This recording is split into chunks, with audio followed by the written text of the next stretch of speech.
चलो वापस आते हैं। Application of Henry law. अब एप्लीकेशन ऑफ हेनरी लॉ में पहले तो दे रखा है बीवरेजेस इन कार्बोनेटेड बेवरेजेस। पहली एप्लीकेशन क्या है? इन कार्बोनेटेड बेवरेजेस। जैसे कि हमारे हम क्या पीते हैं, सॉफ्ट ड्रिंक पीते हैं, उनके अंदर कौन सी गैस डिजोल्व होती है? CO2 गैस डिजोल्व होती है। तो जो CO2 गैस किसके अंदर डिजोल्व है? पानी होता है वहां पे सॉल्वेंट, इनमें कोल्ड ड्रिंक्स वगैरह में, तो पानी के अंदर कौन सी गैस डिजोल्व होती है? CO2 गैस डिजोल्व होती है, किसमें? Carbonated beverages. ठीक है।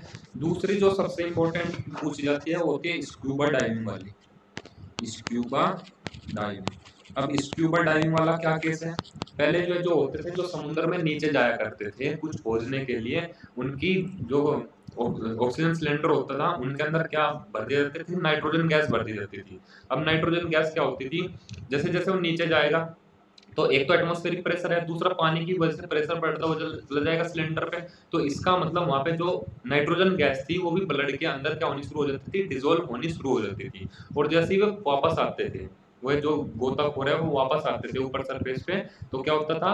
वो प्रेशर कम होता था पानी का, तो जो नाइट्रोजन गैस डिजोल्व हो रखी है किसके अंदर? ब्लड के अंदर, वो वापस निकलती थी। वो क्या निकलती थी? वापस निकलती थी, किसमें से? ब्लड में से। और वो बहुत ज्यादा पेन करती थी, उसको बोलते हैं बैंड। उसको क्या बोलते हैं? बैंड। तो ये बात ध्यान रखना। तो जैसे जैसे हम प्रेशर बढ़ा रहे थे तो गैस की सोल्युबिलिटी किसके अंदर बढ़ रही थी? ब्लड के अंदर बढ़ रही थी। तो ब्लड वहां पे किसकी तरह एक्ट कर रहा था? सोलवेंट की तरह एक्ट कर रहा था। तो हमने यही देखा था, pressure is equal to KHX। तो जैसे जैसे प्रेशर बढ़ेगा मोल फ्रैक्शन ऑफ गैस भी क्या हो जाएगा? सोलवेंट के अंदर बढ़ने लगेगा। तो जैसे जैसे हम पानी में नीचे जा रहे थे तो प्रेशर बढ़ रहा था, गैस के ऊपर प्रेशर बढ़ रहा था, तो वो ज्यादा किसके अंदर डिजोल्व हो रही थी?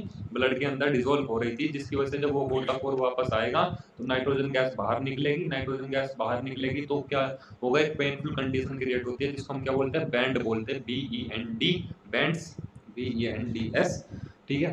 और अब आज के टाइम पे हम नाइट्रोजन की जगह कौन सी गैस यूज करने लगे? हीलियम गैस यूज करने लगे, ताकि वो उतने प्रेशर पे पानी में नीचे जाने के बाद इतने प्रेशर पे ब्लड के अंदर डिसॉल्व नहीं होती। तो दो एप्लीकेशन है एल्डिलो की, याद रखना।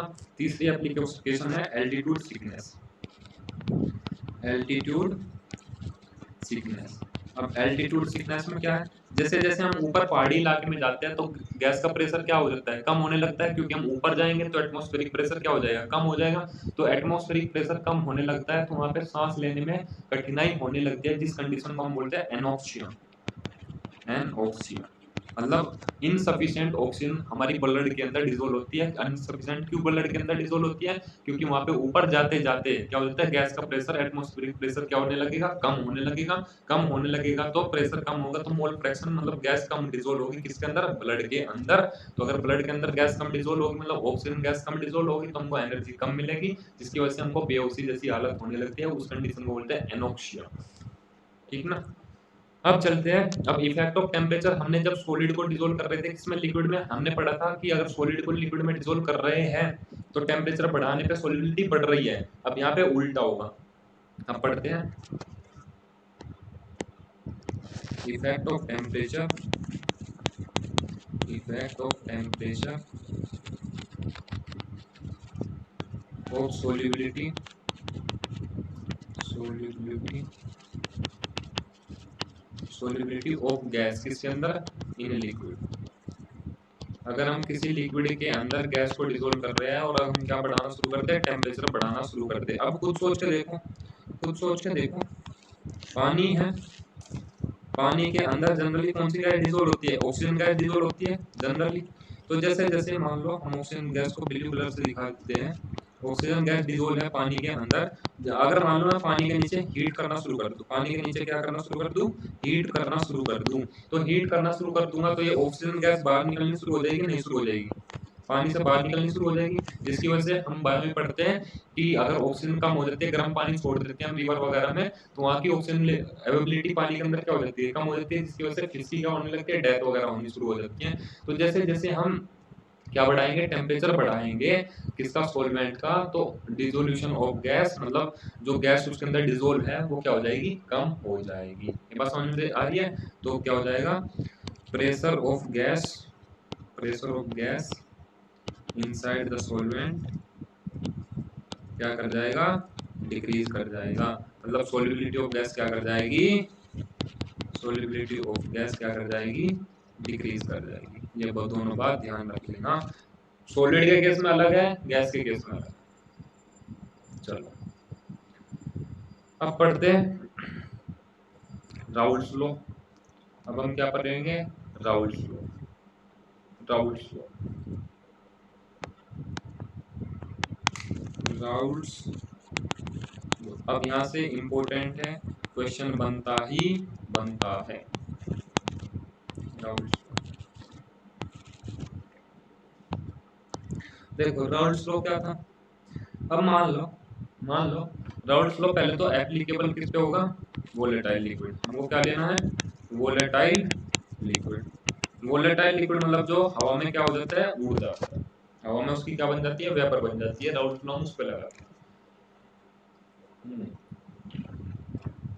अगर मान लो मेरे पास दो लिक्विड है, मान लो दो लिक्विड है,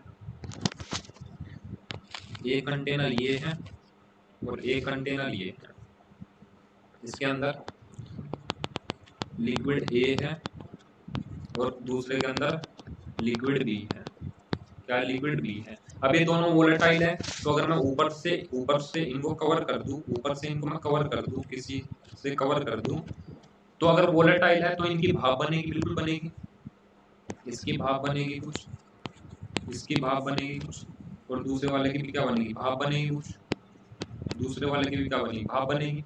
तो ये भाप ऊपर की तरफ क्या लगाएगी, वेपर ऊपर की तरफ क्या लगाएगी, प्रेशर लगाएगी। और अब ये प्योर फॉर्म में है, अब ये प्योर फॉर्म में है, तो जो प्रेशर लगाएगी, इसका प्योर फॉर्म का वेपर प्रेशर लिख लो, प्योर फॉर्म का क्या लिख लो, वेपर प्रेशर। मान लो पी नोट ए है और प्योर फॉर्म का vapour pressure of B, vapour pressure वो प्योर फॉर्म बी का वेपर प्रेशर कितना है, पी नोट बी। यहाँ तक कोई दिक्कत। अब दोनों वोलेटाइल थी, दोनों प्रेशर लगा रही है ऊपर। अगर मैं इन दोनों को एक जगह मिक्स कर दूं, अब अगर मैं इन दोनों को एक जगह मिक्स कर दूं तो क्या बन जाएगा, अपन का सॉल्यूशन बन जाना है। सॉल्यूशन बन जाएगा तो उसका वेपर प्रेशर कितना होगा, वो किसने दिया था, राउल्ट भैया ने। अब राउल्ट भैया क्या बोल रहे थे, मान लो सॉल्यूशन बन गया, लाल में पीला डाल के नीला निकल गया, तो सॉल्यूशन बन गया है। तो जो पी सॉल्यूशन है वो राउल्ट्स लॉ के अकॉर्डिंग क्या बोलता है, राउल्ट्स लॉ के अकॉर्डिंग बोलता है, तो प्रेशर ऑफ सॉल्यूशन होगा उसमें प्रेशर ऑफ ए का भी आएगा और प्रेशर ऑफ बी का भी आएगा। प्रेशर ए का भी प्रेशर होगा, प्रेशर बी का भी होगा। ए का प्रेशर कितना होगा, प्योर फॉर्म का vapour pressure of A into mole fraction of A. B का वेपर प्रेशर कितना होगा, प्योर फॉर्म का vapour pressure of B into mole fraction of B. पूरे सॉल्यूशन में अगर ये फॉर्मूला याद है ना आपको, तो प्रेशर का क्वेश्चन एक भी नहीं रुकता। कोई और फॉर्मूला याद करने की जरूरत नहीं है, रिलेटिव वगैरह भी यहाँ से निकल जाएगा। रिलेटिव में क्या होता है, अभी रिलेटिव पे जब चलेंगे जब की बात करेंगे। तो अगर दोनों वोलेटाइल लिक्विड हो, अगर दोनों वोलेटाइल लिक्विड हो, एक क्वेश्चन और ले लेते हैं। चलो मान लो मेरे पास तीन वोलेटाइल लिक्विड है, ए बी सी है, इसका प्योर फॉर्म का vapour pressure P note A है, इसका प्योर फॉर्म का vapour pressure P note B है, इसका प्योर फॉर्म का vapour pressure P note C है। वो अपने आप देगा, वो अपने आप देगा। मान लो इसके मोल्स है एन ए, इसके मोल्स है एन बी और इसके मोल्स है एन सी, अपने आप देगा। मोल नहीं देगा, मास दे देगा, मास से मोल निकाल लेना, कोई दिक्कत नहीं है। इन तीनों को एक जगह मिक्स कर दो, इन तीनों को एक जगह मिक्स कर दो, तो क्या बन जाएगा, सॉल्यूशन।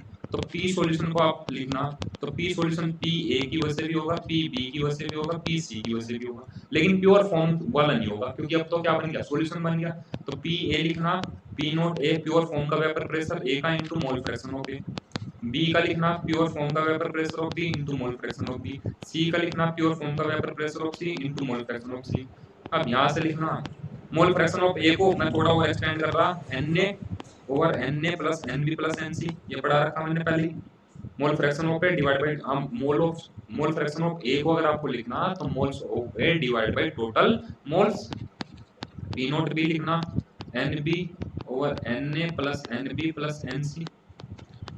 पी नोट सी लिखना, पी नोट सी और मोल फ्रैक्शन ऑफ सी क्या हो जाएगा, N C over N A plus N B plus N C. तो फॉर्मूला तो सिर्फ ये वाला ही याद रख लो, ये वाला याद रख लो। प्योर फॉर्म का vapour pressure into mole fraction of that substance, ये याद रख लो, काम बन जाना है। यही क्या था, राउल्ट लॉ था, इसी को हम क्या बोलते हैं, राउल्ट लॉ बोलते हैं। अब देखो, अगर मान लो अब राउल्ट लॉ का एक कर्व बनाते हैं, curve according to Raoult law, Raoult law.